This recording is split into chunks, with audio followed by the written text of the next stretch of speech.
Welcome to Mandir Education. Welcome to this video. So in this video we are going to discuss CMAT 2024 paper solution and basically we are going to discuss about English section. So यहाँ पे हम लोग English के section का solution देखने वाले हैं. So moving to the next. Here are the social media handles. You can follow us on Instagram, Facebook. Also, if you want to join that group, so you can join on a Telegram and a WhatsApp. And don't forget to subscribe to the channel to get the latest update about the MBA entrance exam like a CMAT, MBA CET, CAT, and all of that stuff. So moving ahead, if you are a Mumbai based, you can join us to prepare your next exam. So you can visit Vasai, Dadar, Andheri branch, Thane and Borivali branch. And if you are not Mumbai based, if you want to start your live classes and online classes, you can connect with us on a 8828581455/54. So moving ahead to the question guys, यहाँ पर question number 1, 20 questions ही थे, तो बहुत easy था paper is not that difficult to understand and to solve. अगर आप average practice कर रहे हो, normal practice भी करते हो तो पेपर solve हो सकता है. Now यहाँ पे वन वर्ड सब्स्टिट्यूशन दिया था, स्पीच विदाउट एनी प्रिपरेशन. जो स्पीच विदाउट प्रिपरेशन होता है that is basically called as extempore. Next question number 2, pick the word opposite in meaning to the word obligatory. जो ऑब्लिगेटरी होता है मतलब क्या है, it's a necessary, right, it's a necessary one. Necessary one है मतलब आपको खुद को करना ही है, it's a responsibility for you and that is compulsory also. So exclusionary होगा नहीं बिकॉज कंपलसरी तो सिनोनिम हो गया, कंपलसरी सिनोनिम है, एक्सक्लूजनरी मतलब अदरवाइज हो गया, तो आंसर ही नहीं होगा.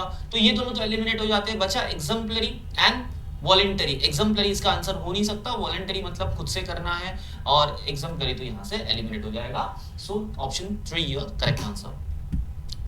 नाउ यहां पे odd one out find out करना था गाइस. ऑड वन आउट थे, सारे के सारे प्रीपोजिशन फ्रेज है, but the difference in between them is कि यहां पर बैक लिखा हुआ है, ऑन लिखा हुआ है, अप लिखा हुआ है. इन तीनों के मीनिंग जो है वो सेम है, दैट मींस टू वेट और to hold on somewhere. And hold है का मतलब to celebrate. So this is the odd one out from the 4. Next question number 4, यहाँ पे एक आपको फिलअप दिया था. फिलअप में बहुत ही इजी था. Basically paper is all about vocab, तो आपका वोकैब अच्छा है तो पेपर बहुत ही अच्छा गया होगा. Now sentences he often dash cold in the winter. Simple यहाँ पे आंसर इजी है, ही लिखा हुआ है, is a singular subject, right. Singular subject है तो सिंगुलर सब्जेक्ट के लिए सिंगुलर वर्ब होगा. सो that means answer should B catches. So moving to the next question, fifth one. Now यहाँ पर आपको दिया था एक सेंटेंस इंप्रूवमेंट का एक क्वेश्चन है. बेसिक स्ट्रेटेजी आपको अप्लाई करनी थी, यहाँ पे कुछ भी इतना डिफिकल्ट नहीं था. सेंटेंस दिया था, he keeps getting for me and I really don't know what wrong I have I done. ना यहाँ पर देखो गेटिंग फॉर मी दिया हुआ है. गेटिंग फॉर मी के लिए आप यहाँ पर फॉर मी यूज नहीं कर सकते बिकॉज यहाँ पे क्या होना चाहिए, getting at me. This is basically phrase, ये एक तरीके का फ्रेज है जो आपको यूज करना था. और यहाँ पर आंसर क्या होगा, गेटिंग एट मी. यहाँ पर देखो गेट ऑफ एट मी नहीं होगा, गेट्स एट मी तो रॉन्ग है और गेटिंग बाय मी तो आएगा नहीं, तो मतलब ये तीनों भी रॉन्ग हो जाएंगे and the phrase one is getting at me. Next question, identify the uses of a word principal. यहाँ पे प्रिंसिपल वर्ड कौन से तरीके से यूज किया है, इन विच फॉर्म इसको यूज किया गया है, जस्ट वो आपको बताना है. दैट मींस ग्रामेटिकली इस टर्म को सेंटेंस में क्या बोला जाएगा, just like this. In the meeting the principal stated. अब ये प्रिंसिपल यहां पर यूज किया है, ये क्या है, नाउन है, एडवर्ब है, एडजेक्टिव है, व्हाटएवर इट इज, आपको वो फाइंड आउट करना था. Stated the principal reason, again principal use किया गया for suggested changes in the statute. अब यहाँ पे 2 टाइम प्रिंसिपल यूज किया गया. ये प्रिंसिपल जो है एज अ नाउन फॉर्म है, ये क्या है, नाउन फॉर्म है. It is talking about any person who is the principal. Now the next one is principal. ये प्रिंसिपल जो है रीजन को डिपेक्ट कर रहा है, रीजन के बारे में एक्स्ट्राऑर्डिनरी इंफॉर्मेशन दे रहा है. और जो नाउन के रिगार्डिंग एक्स्ट्राऑर्डिनरी इंफॉर्मेशन देता है उसे हम क्या कहते हैं, it's simply as an adjective. So answer क्या होना चाहिए आपका, option number 3 as a noun, as an adjective. Moving to the next, pick the correct passive form of sentence. यहाँ पे करेक्ट पैसिव फॉर्म ऑफ आपको सेंटेंस चाहिए. अब देखो यहाँ पर लिखा हुआ है once is this sort of advertisement everywhere. यहाँ पे बोला है once is मतलब कोई भी एक जन हो सकता है, whoever it is. अब यहाँ पे वन क्या हो गया, आपके लिए एक तरीके का ये सब्जेक्ट हो जाएगा, राइट. एंड आपको अभी यहाँ पे देखना है सब्जेक्ट जो है वो आपका पैसिव होना चाहिए. अगर आप ध्यान दोगे तो यहाँ पर 2 सेंटेंस है. देखो यहाँ पे दिया हुआ है इज सीन एवरीवेयर, यहाँ पे दिया हुआ है सीज एवरीवेयर. अभी यहाँ पर आप नोटिस करना सेंटेंसेस में, देखो यहाँ पे सेंटेंस कैसे लिखा हुआ है, this sort of advertisement. This is basically what, this sort of advertisement, it is what, it is practically speaking object part, right. ये ऑब्जेक्ट पार्ट है. यहाँ पे वन जो होगा आपका सब्जेक्ट हो जाएगा, सीज जो होगा आपके लिए वर्ब होगा, राइट. अब देखो this sort of advertisement is a seen everywhere, is a seen everywhere लिखा हुआ है. नेक्स्ट देखो यहां पर सेंटेंस दिया है this sort of advertisement sees everywhere, this sort of advertisement sees everywhere लिखा हुआ है। नेक्स्ट अगर देखोगे तो यहां पे सेंटेंस थर्ड नंबर देखो, the advertisement are seen everywhere by one, but ये सेंटेंस गलत है गाइस, यहां पर दिया हुआ है आर सीन नहीं होगा, ये रॉन्ग हो जाएगा। देन नेक्स्ट देखो, this sort of advertisement is shown everywhere, देखो शोन बोलना गलत है, सीज मतलब हम जो वेट करते हैं ना, देखते हैं ना, like it's like a sees का मतलब होता है देखना, वेट करना समटाइम लाइक, एंड सीन का मतलब होता है क्लियर कट सामने देखना, आप एक चीज को देखते हो, that is a seen one. अब देखो यहां पर फर्स्ट सेंटेंस जो दिया हुआ है, तो पहला तो आपका फोर्थ वन एलिमिनेट हो जाएगा, थर्ड वन भी एलिमिनेट हो जाएगा। सेकंड में प्रॉब्लम ये है कि सेकंड में यहां पर इज यूज ही नहीं किया है, जो कि पैसिव फॉर्म में होना चाहिए, और यहां पे से ये निकल जाएगा, and first one would be your correct answer. Moving to the next question, यहाँ पे comprehension दिया था guys, I am not gonna read this passage, so ये comprehension था, but यहाँ पे आपको fill up भी यूज करने थे, ज्यादा करके fill up के आंसर्स पूछे गए थे। यहाँ पे देखो 1 2 and then third one आपको fill up पूछा गया था, तो fill up के आपको आंसर्स करने थे, बहुत ही easy था, it's not that difficult, तो if you want to read you can stop the video and start reading it। Then Moving into the question here, यहाँ पे पूछा था pick up appropriate replacement for it। Now यहाँ पे first sentence देखो क्या लिखा था, to what extent reasoning can dash a reliable basis for a theory of justice। यहाँ पे क्या लिखोगे, यहाँ पे आंसर आपका होना चाहिए ऑप्शन नंबर 3 provided।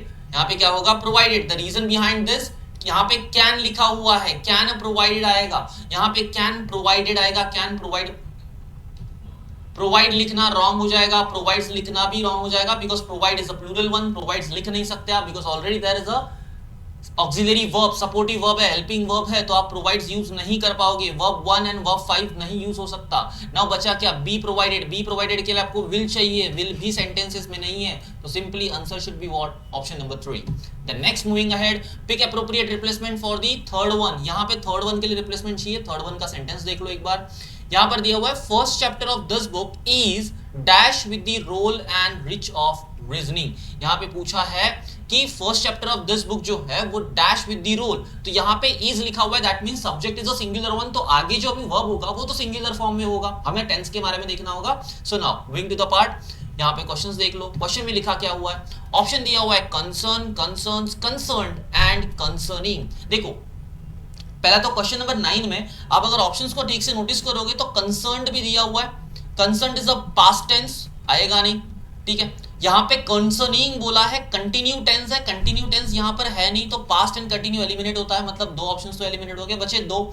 यहाँ पे कंसर्न्स दिया हुआ है, इज है तो हम कंसर्न्स यूज नहीं कर सकते, तो बचा क्या, concern, that means first one is your correct answer. Now देखो और एक यहाँ पे सेंस बनता है कि कंसर्न जो है, कंसर्न्स जो है ना वो एक तरीके से वर्ब फॉर्म है, ठीक है, वर्ब फॉर्म है, और कंसर्न जो है ये डिपिक्ट कर रहा है एक फीलिंग जो कि हम उसके रिगार्डिंग केयर करते हैं। The first chapter is talking about, is basically talks about the particular thing, तो वो ये कंसर्न वाला पार्ट है, तो यहाँ पे concerns as a verb use नहीं करना है।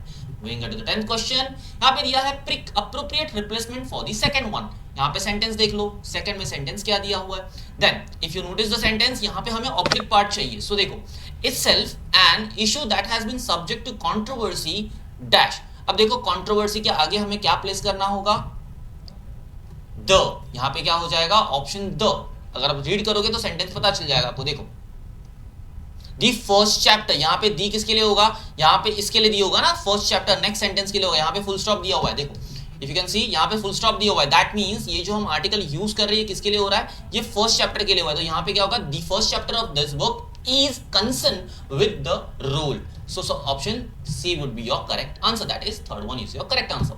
Now moving to the 11th question, यहाँ पे आपको दो स्टेटमेंट दिए थे, अगेन सेम थिंग, दो स्टेटमेंट दिए हुए, आपको रिलेशन नहीं देखना है, this is not an analogy, आपको सिर्फ इतना देखना है दोनों करेक्ट है या नहीं है। So dare usually forms a negative and questions like an ordinary verb and is followed by an infinitive to. अब देखो यहाँ पर डेयर के रिगार्डिंग ग्रामेटिकल स्टेटमेंट दी हुई है and that is correct one, अगर आप रूल जानते हो तो आपको पता होगा। Then statement 2 is saying about it can also be used like a modal verb, ये मॉडल वर्ब की तरह भी यूज किया जाता है। अब मॉडल वर्ब का दूसरा कोई मीनिंग नहीं होता है, simply N auxiliary verb. Auxiliary verb को हम लोग सिंपल लैंग्वेज में बोलते हैं हेल्पिंग वर्ब, सिंपल, इन्होंने क्या कर दिया, सोफिस्टिकेटेड लैंग्वेज यूज कर ली, मीनिंग सेम ही है। तो यहाँ पर सेंटेंस 2 क्या दिया है, सेंटेंस टू सेइंग अबाउट कि इसको हम लोग एज अ मॉडल वर्ब भी यूज करते हैं, किसको, इस डेयर को, ये मॉडल वर्ब भी है, specially in a present tense, yes it is in a present tense, negative form, yes it is in a negative form, and is followed by an infinitive without to also, तो यहाँ पे without to भी use किया जा सकता है, that means दोनों statement तो करेक्ट है, और हमें यही चाहिए था, रिलेशन तो देखना नहीं है, तो option 1 is your correct answer. Into the 12th question, rearrange the following components to get a meaningful sentence, बहुत ही इजी है, पैराजम्बल है, यहाँ पे ऑप्शन ए में दिया था balance economic growth, had to plan for, the Indian government had to plan for balanced economic growth and of huge country, तो मैंने सेंटेंस तो पहले स्टार्ट कर लिया, सी नंबर 1 होगा, तो सी नंबर 1 कहाँ पर है, थर्ड एंड फोर्थ में है, तो फर्स्ट एंड सेकंड को एलिमिनेट कर लो, then had to plan for होगा, तो बी नेक्स्ट होगा, तो यहाँ पर option 4 is correct answer, third will get eliminate. Now 13 question, यहाँ पे मैच द फॉलोइंग दिया था गाइस, दो मैच द फॉलोइंग थे, दोनों भी इजी थे, बिकॉज आपको जस्ट मीनिंग बताना था, फ्रेज दिया हुआ था और मीनिंग बताना था। यहाँ पर फर्स्ट वन में देखो क्या लिखा हुआ है, आपको दो भी अगर आंसर मिल जाते हैं ना, you can easily find out the option. Now simply looking at the options आप देखोगे तो यहाँ पे फर्स्ट क्या दिया हुआ है, wins hands down, win hands down मतलब क्या होता है, देखो इट्स सिंपली कॉन्क्योर। अब यहाँ पे समझने की जरूरत ही नहीं थी, विन लिखा था, कॉन्क्योर लिखा था, अगर कोई गेम भी खेलता होगा ना तो उसके पता होगा कि विन का सिनोनिम क्या होता है, कॉन्क्योर होता है, so that means A and two, A would be the match for the two, so simple, यहाँ पे ए टू से कहाँ मैच है, यहाँ पे देखो थर्ड ऑप्शन में, and this is your correct answer. ज्यादा पूरा सॉल्व करने मत जाओ, अगर एक आध ऑप्शन भी आपको समझ में आता है, look at the options, easily आप कवर कर सकते हो। नेक्स्ट, नाउ यहाँ पर assertion एंड रीजनिंग दिया हुआ है, that means what you will do, आप क्या करोगे, पहले दोनों सेंटेंस करेक्ट है कि नहीं देखोगे, तो assertion देख लो, the above sentence does not adhere to the requirement of a subject and verb agreement and hence it is a grammatically incorrect sentence। now for this आपको error detections के rule, grammar rules पता होने चाहिए, क्योंकि आपको अभी sentence को analyse करना है। देखो जब सेंटेंस को एनालाइज करोगे तो पता चलेगा, given below are two statements, देखो पहला क्या दिया है, one is labelled as assertion यानी ए, एंड द नेक्स्ट देखो अभी सेंटेंस यहाँ पे दिया है, the details of the incident was not known, क्या बोल रहा है, the details of the incident was not known, details ये तो प्लूरल है बॉस, प्लूरल मतलब क्या, प्लूरल नाउन के लिए हमें प्लूरल वर्ब चाहिए, क्या प्लूरल वर्ब है यहाँ पर, नहीं, यहाँ पे तो वर्ब होना चाहिए था ना, वर्ब लिख के रखा हुआ है, that means it is not adhering to the rules of subject and verb agreement, that means what, कि ये तो सेंटेंस इनकरेक्ट है, तो पहला सेंटेंस तो करेक्ट है, मतलब assertion करेक्ट है। अब assertion करेक्ट क्यों है, उसका रीजन क्या है कि सब्जेक्ट एंड वर्ब अग्री नहीं कर रहा है, प्लूरलिटी नाउन एंड वर्ब की अग्री नहीं कर रही है। अब रीजन देखो, in noun preposition and noun constructions the verb agrees with the number and person of a noun preceding the preposition, we already discussed, if you are a manual student you know that कि noun preposition noun के structure में always we have to focus on a first noun and that will be adhering to the subject verb and agreement, so verb भी वहां पर उसी के according होना चाहिए, तो यहाँ पर वही रीजन दिया हुआ है, रीजन भी करेक्ट है, दोनों एक दूसरे से रिलेटेड है, that means what, answer 1 would be your correct answer, both assertion and reason are true and reason is correct explanation for the assertion। Now question number 15 देखो, यहाँ पर स्टेटमेंट दिया हुआ है, स्टेटमेंट में अगेन आपको ग्रामेटिकल रूल्स के बारे में बात की गई है, modal verbs same thing, auxiliary verb have only one form, एक ही फॉर्म होता है, they have no ing ed forms, do not add and third person singular form. Guys यहाँ पे तो ये झूठ बोल रहा है, इन द सेंस ये रॉन्ग है, मॉडल वर्ब क्या होते हैं, हेल्पिंग वर्ब होते हैं, हेल्पिंग वर्ब के अदर फॉर्म्स भी होते हैं। Now statement 2 says modal verbs are followed by past participle form of the other verbs. यहाँ पे स्टेटमेंट 2 में बोला है कि मॉडल वर्ब्स जो है वो सिंपली क्या करते हैं, past participle form of the other verbs use करते हैं। क्या ये ट्रू है, देखो नहीं, ये भी ट्रू नहीं होगा, बिकॉज यहाँ पे past participle forms of other verbs क्यों होना चाहिए, खुद का ही होगा ना, दूसरे वर्ब्स का पास्ट पार्टिसिपल फॉर्म क्यों यूज करेगा, तो सिंपल ये भी रॉन्ग हो गया, that means statement option 2 would be your correct answer because both statements are false. Moving ahead, again match the following, simple है, कुछ नहीं करना है, आपको सिर्फ एक ऑप्शन पता होना चाहिए। सो यहाँ पर देखो LEB, ex part, all these phrases and all these terms are included in the manual's textbook, manual's notes, so if you are a manual student you know these words simply। LEB, यहाँ पर LEB का option कहाँ होगा, LEB का answer क्या होगा, देखो option check करो, ऑप्शन में क्या दिया हुआ है, LEB this for that, नहीं ये LEB नहीं होता, other, yes LEB is what की other, that means LEB A is for a 2 similar to the previous one, तो A is for a 2, तो यहाँ पर कहाँ है, देखो A is for a 2, it's on option 3rd, so option 3rd would be your correct answer। Next, now question number 17, which of the following are synonyms of the word casual? Casual के लिए synonym क्या होगा guys? Casual के लिए synonym क्या होता है? Simply coax, coax would be your correct answer।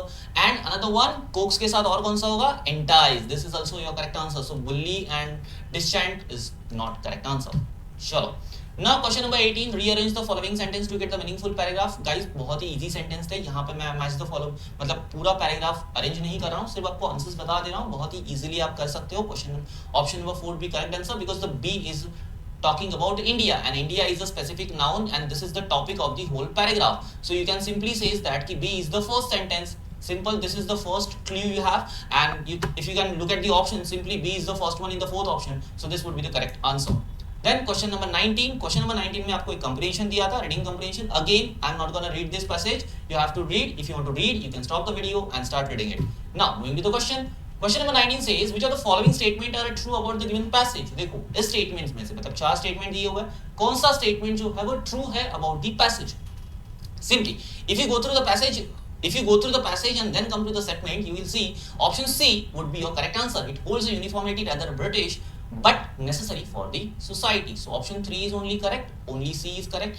Or only C or other than this. C तो correct है ही, but this with this you can see कि यहाँ पर. So if you go through the passage and after the statement, you will see that the option D is your correct and option A is also correct because the author creates a binary between uniformity and diversity in the matters of education, and D says it holds a diversity in education a key to human excellence and progress. Guys, यहाँ पे कोई option directly mark नहीं करेगा because you have to go through the passage and that's important. Directly mark करने चाहोगे, maybe you would be fall. So option A would be correct and D is correct. So that means option 3 is your correct answer, which says A and D only. Now, coming to the 20th question, last question of the session. Which of the following is true about the given passage? Guys, कौन सा statement यहाँ पे correct है? If you see passage and then option, it reflects on the role and impact of the education in a life. So this is your correct answer. So these are the 20 questions जो आपको CMAT के 2024 के English sessions में मिले थे, and these are the answer for the questions.